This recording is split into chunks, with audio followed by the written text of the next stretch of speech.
How's it going, everybody? Alongside TJ Calkins, Jay Sannon here for ATS, getting you ready for UFC 273. A couple of excellent title bouts on this card, TJ, and we will get to those in just a little bit. But before we do that, you have four wagers locked in on this card, and I want to hear about every single one of them. We'll start out with Piero Rodriguez taking on Kay Hansen. Rodriguez, a minus 125 favorite. What do you think happens in this bout? Yeah, so we're getting a very nice line on Rodriguez because the opener was Hansen as a moderate favorite. I believe she opened at like minus 140, and uh bettors were quick to realize the foolishness of that line and quickly bet Rodriguez to be a favorite. And I'm just not really a fan of Kay Hansen. You know, she's a solid enough grappler. She does have an armbar in the UFC off her back, but I think that's kind of her only path to victory in this fight. Now, Rodriguez, she's going to come in. She's going to be a much better striker. She's going to have more volume. She's going to have more power. She's just going to look so much better in the eyes of the judges. And I think Rodriguez is a better wrestler, too. So if she chooses to take the fight down, she's going to have to be careful because I think that's Hansen's only area of an advantage is on the mat. So what we're going to see is if Rodriguez is super smart, she's just going to keep the fight standing the whole time, despite Hansen trying to get the fight down, and she's going to light her up on the feet. She could even find a finish. But as long as we're seeing at least 10 minutes of stand up in this fight, I think Rodriguez runs away with the decision. TJ, next up, I want to get your thoughts on Anthony Hernandez. He's a minus 195 favorite, taking on a UFC debutant in Josh Friend. Yeah, so unlike Rodriguez that we just talked about, I don't believe Fremd is going to win any fights in the UFC. He was not solid looking against much lower level competition. He's extremely hittable. His base is kind of as a wrestler, but I'm not even sure he's a better wrestler in this fight. I think he's going to be eating heavy shots in the stand up. I think he'd be taken down. And if he is taken down, I think perhaps the biggest gap in skill in this fight, I think Hernandez is the better grappler and submission threat. So with Hernandez having just about all bases covered, except save for his own potential durability issues, I love him to win this fight minus 125 inside the distance. And it is wild to see that this fight as a whole is minus 500 then inside the distance. So I think we're going to see a finish there, but I think we're going to see from one being finished. TJ, next up, I want to get your thoughts on Alexei Oleinik taking on Jared Bandera. Of course, Oleinik had his fight with Ilir Latifi canceled multiple times leading up to this. He's minus 110 here. It's a coin flip as far as the odds are concerned. What do you think? Yeah, so it's kind of wild that for two cards in a row, I was trying to bet against Oleinik on Latifi.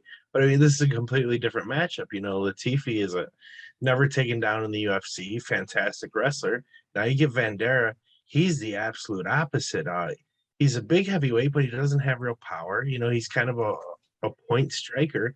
And when he gets taken down in MMA, he gets mauled. We've seen him taken down in two fights and finished on the floor already. Now Oleinik gets a fighter that is going to have difficulty knocking him out, that has a hard time staying upright. And we're talking about the biggest submission ace in heavyweight MMA history. So I think Oleinik absolutely rolls on the floor, and a pick him in this fight I absolutely love. Give me Oleinik minus 110. And TJ, I want to get your thoughts on this Mark O. Madsen taking on Vince Pichelle fight. Pichelle, a minus 135 favorite here.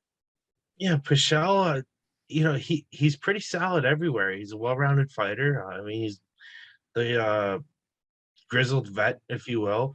And Marco Madsen is much younger in his MMA career, but he is an older guy.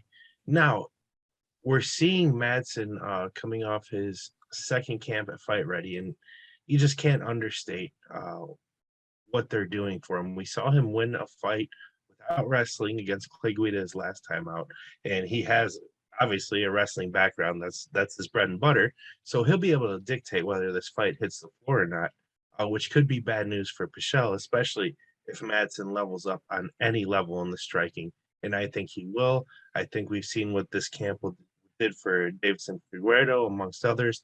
I think we're going to see a pretty easy win for the underdog here to kick off the pay-per-view portion of the card. And TJ, finally, I know you do not have action on these two fights, but I did want to get your thoughts on the two title fights to round out this card. Petr Yan taking on Aljo Sterling, and then, of course, Volkanovski and the Korean Zombie. Yeah, so we've got two massive lines in these title fights, and it's rightfully so. Aljamain won the title by disqualification in a fight he was clearly going to lose to Yan. I mean, it was a terrible decision by Yan to knee the grounded opponent, and he got what he deserved. But he's going to legally finish Aljamain this time, and I don't think we're going to see Aljamain, spend as much energy trying to wrestle this time. I think we're going to see more volume striking, but that's just going to open up Yan to land the more damaging strikes once again. But I'm steering clear of that flat line. However, the plus 125 ITD line on Yan, now that is the one attractive line in the two title. The other one, Volkanovski, just has Zombie covered everywhere. Volk is just going to be quicker. He's going to be way heavier in volume. He's going to essentially land at will. He may be at a slight power disadvantage, but I don't know. I've seen Volkanovski cracked by a Chad Mendez right hand and not go out. So Zombie isn't really throwing anything extra behind that. And when it comes to wrestling and grappling, Volk's got him covered too. It's probably going to be a decision. It's not going to be the most exciting fight we've ever seen, but they needed a replacement for Max Holloway, and they got it in Korean Zombie. And the last part of this fight, or this fight card that I'm super excited about, is just to see what Hamzat Chimaev brings against Gilbert Burns. That is the fight that I am most excited to see. And it's rare to see a minus 550 favorite in his fourth UFC fight against a guy that fought for the belt 2 fights ago. It's wild. So, I mean, this is the type of prospect we're talking about. We could be talking about him as the champion within a year's time. Yeah, no doubt about that, TJ. Of course, UFC 273 coming up on Saturday. TJ, thank you for breaking down the card for us. As always, folks, I cannot stress enough, you do not want to miss it. Go to ATS.io, find out how you can get a little bit of extra cash to bet with on these fights, and of course, get TJ's full written thoughts on the card as well. For TJ Calkins, Jay San, and saying see you later. Good luck on all your UFC 273 bets.